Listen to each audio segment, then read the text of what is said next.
News 12 is continuing our coverage on growing calls for family court reform tonight and sharing an alarming statistic that 20 children have been killed by a parent in the past 5 years during custody disputes in New York State. News 12's Blaise Gomez is speaking to advocates and lawmakers who say the system is failing the families it was designed to protect. Kira's murder was 100% preventable.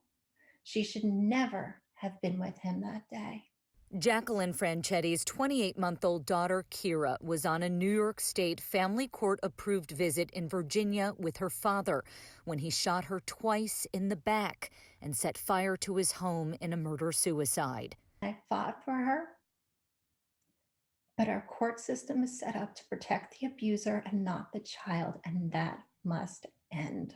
Franchetti says her domestic violence and safety concerns for the toddler were ignored by the judge, Child Protective Services, forensic evaluators, and her daughter's legal advocate in Nassau County.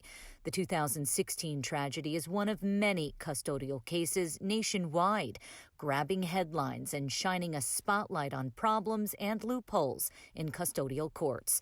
Advocates and lawmakers say the system is outdated and hurting many of the families it was designed to protect. There needs to be significant wholesale reform to the family court system. Senator James Skoufis co-sponsors 2 reform bills, including Kira's Law, named after Franchetti's daughter. Kira's Law, very simply, requires training of judges, of court officials, so that they are able to identify red flags when there is violence involved and make an informed decision that can keep that child safe. There are 5 family court reform bills pending in New York State that would address child safety and close legal loopholes concerning due process concerns and the use of forensic evaluations in custody cases. What happened to Kira can happen to a child you know and love, unless changes are made. Blaise Gomez, News 12.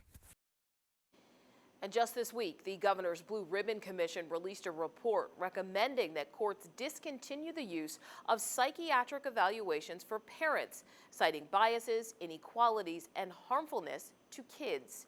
A representative for the New York State court system says they received the report and they are reviewing the findings.